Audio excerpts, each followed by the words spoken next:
And we are live. Welcome to Real Estate Radio with Damon Gautier of Damon Gautier and Associates Realtors, powered by Real. You want to reach Damon and his crew? Simply go to listwithdamon.com. That's listwithdamon.com. So, Damon Gautier, let's talk about renting and buying. What are the advantages of buying over renting, or do you recommend we rent over buying? I mean, I love renters. I love tenants because I have rental properties, so I love having them occupied. But I mean, we could. How many do you have? I got a handful. Are you rich? Or two. No. How much money do you make a year? How much money do I make a year? Look, I'm going to tell you one thing about making money. And I know you talk to Brian Bowen all the time on this station. Yeah. Making money is not the hard part. It's keeping money. That's the hard part. Yeah, that's true. Like, the more you make, the more you spend, the more that goes through your hands. So making money isn't the part that's difficult. It's keeping money. Okay, well, let me rephrase. How much do you net per year? How much do I net per year?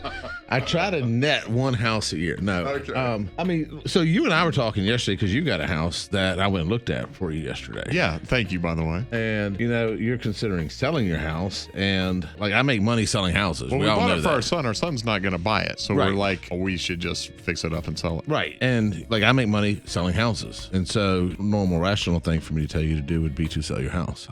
Which is not what you told me. No, it's not, because it's not the right thing. I don't feel that it's the right thing for you. And it's kind of weird. So let me back up to a conversation we had on another show. And that's, I think we talked about motivation. No, we talked about potential. And potential is what you would do in someone's situation with their skill set, their tools, whatever. That's what potential is in a person. And so same thing with the house. Like, I know what I would do. And I took Jay, my flipping partner, out there.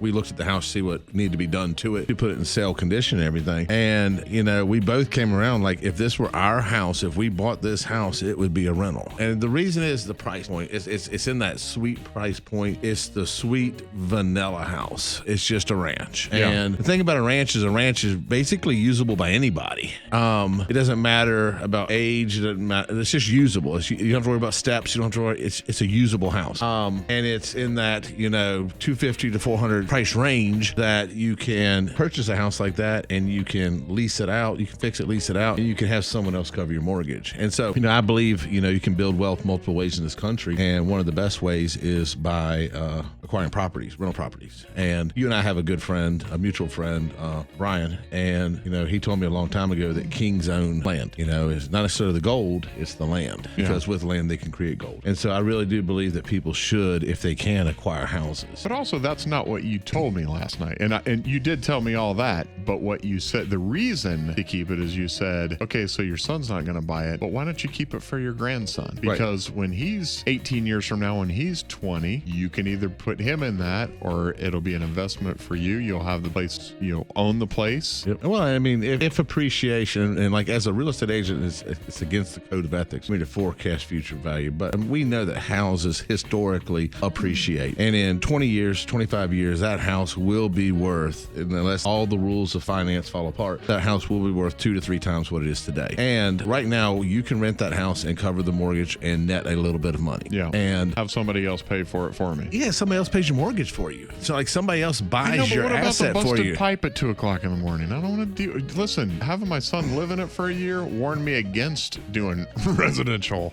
renting. So we had me and Hannah had a conversation last night. So that's my wife, by the way. What you would do is different than what a management company would do, or what a normal person does. So let's take Brett out of the equation, because you're not normal. Okay. Normal person, if the pipe bursts, they cut off the water and they call a plumber tomorrow morning at 8 o'clock. Okay. There's not a plumber in this town that's going to come out at 2 o'clock in the morning. And yes, I'm sure somebody here listening has a family member that would, where you're the anomaly, you're not normal. Okay. Most everybody in this whole world is going to sit there and cut the water off and call somebody in the morning. Same thing as a property management company. And so, you know, I have a property management company that manages all of my properties. Now, I do own that property management company, but it's because I have so many properties. I have a real estate license. It just was a natural fit in the business to do that. But we also, just a point of reference, we also charge, like, our company that owns the houses is separate from the company that manages the houses. And we charge the company that owns the houses to manage just like we do everybody else, because it's a separate business. Yeah. It has employees, it has staff, all that has to function the same. That being said, I've got houses that I've never ever seen. I own multiple houses. I've never seen the house. Never seen the house. Are you a king? No, I'm not a king. I'm a wannabe prince.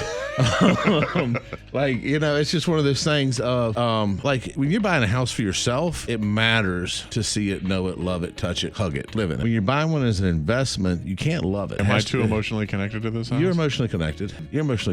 Well, because of why we bought it. We bought it for our but like I told you last night, you can keep that. You can keep it for that purpose. Just because it's not going to be the purpose in the immediate doesn't mean it's not going to be the eventual. And what better gift to hand your child or your grandchild when I wouldn't hand it to him when he's 18, for God's sake, but when he's 22, 23, 25 years old, then hand him here's a house that's paid for. $500,000 house at that point. Who knows what it's worth? Right. And it's paid for. And here you go. And they could either use it as an income producing property to help pay for their life, or they could, God forbid, sell it, and spend the money. Like, if you're going to do that, I would put it in a trust and put some parameters on it so that they can't, at 21, 22 year old, just go blow their nest egg. Yeah. But I mean, it's one of those things of, do I think you should keep it? Yes. Would I keep it if I were you? Yes. You're shooting yourself in the foot. You're causing yourself commission by giving me that advice. Yes and no. The world, I really do believe the world is circular, and if you do the right thing for enough people, it all comes back to you. And I mean, I would hope to sell you another house to add to your collection, and then you get another one, and after you see, because when you buy it, how much time we have in this segment? We got about 6 minutes. Okay. Are you talking to investors here? I'm talking to investors. See, everybody should be an investor, because if anybody thinks that the government is sitting there waiting to take care of you, like wanting to take care of you, like wanting you to retire with some decency and having a great life once you retire, I mean, not listening to this station. This is what I think. I think everybody should own properties. I think everybody should own multiple properties. I think everybody should collect properties so that when they do retire, that they have an income paying them. I think if you want to leave a legacy for your children, it is a legacy that you can leave for them that is something that's tangible, that it's there. They know mom and dad did this for me. And that's why I do it, is for my children.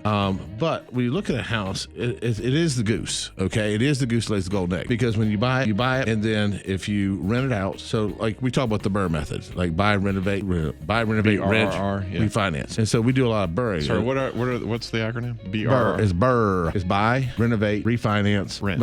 Buy, renovate, rent, refinance. Okay, got it. And so we buy a house, we renovate it, we rent it out to refinance it. And so when you do that, you can buy the house, you renovate, you put a tenant in it. Now the tenant's paying the mortgage. And if you bought the house right, which by the way, you make money when you buy a house, you don't make money when you sell a house. Meaning if you buy one wrong, you bought it wrong. It's gonna be really hard to make money. You buy it right, Or it'll take a while. Yeah. And I don't want to chase appreciation. I want appreciation to push me. And so when you do that and then refinance, you pull your money back out. So you get the money back out, and it's tax free, because it's a loan. It's not profit. You didn't sell it, so it's a loan. And then you're pulling equity out. Pulling equity out of the house. Okay. And then you let somebody else pay that payment. They get to pay it back. And so when I say it's the goose that laid the golden egg, but then you have no equity in the house. What if you want to sell? You can't borrow over. I don't know anybody that lends over 80%. So you can get a little bit, but let's be clear: if you go to sell it, you're gonna pay taxes. You pay capital gains tax. Oh yeah. It's either gonna be short term if you're flipping, less than a year. Long term if it's over a year. And depending on. I feel like this is the financial show that I normally do. Well, they kind of yin and yang. I mean, they're kind of two different sides of a coin. Yeah. But I mean, and like Brian would be a better person to give advice on how to do the money side of it, but I know the real estate side of it. But going back to my goose that you keep interrupting, my goose. Okay, so you get the goose, you get to buy the goose, you have the goose. Okay, then you get rent, and like on yours, there's going to be $200 to $400 spread that you're gonna get every single month. You can get a little bit of income coming in every month. Somebody's paying for that goose. They're paying for the house. You don't have to pay for it. Okay, if you have a management managing it, if you have a property management company managing it, then you don't have to do any of the management. You just sit there, you collect a check every month. It's going to be small in the beginning. It will increase every year, and then you watch your principal go down on your loan every single year. You also get tax benefits, and so you can depreciate that house over 30 years. And so literally your depreciation on your house should take care of the income, the tax that would be on the income from the rent. It is the goose that lays the golden egg. So I've got the golden egg. You've got the golden egg. And if you want to sell it, I will list the golden egg. No, I know, but also, I also want to talk about how to fix it up for a renter, because there are things that I even missed. You walked in, immediately saw things that needed to be done, and I want to talk about that in the next segment, because some of these things I was like, wait, what are you talking? No, that wasn't a thing. And you and Jay found it and were like, dude, did you do this? I went, no, I didn't even know it was there. I went back and looked at pictures to see if you did it or not. And was I telling the truth? You were telling the truth. Yes, I was. But I figured if anybody did it, a radio disc jockey did it. Okay. I figured if anybody did it, it had to be a I'm Brett. more handy than that. I thought you were. Okay, so listen, next segment, we're going to talk about things to do to improve your home, whether you're going to list it or whether you're going to rent it. And things not to do. And things not to do on Real Estate Radio with Damon Gatier. And if you want to reach out to Damon and his crew, go to listwithdamon.com. Whether you want to list your home, whether you want to cash offer on your home, home or a home that you need, a property management company to help you with? We'll do that also. All right. Listwithdamon.com. That's listwithdamon.com.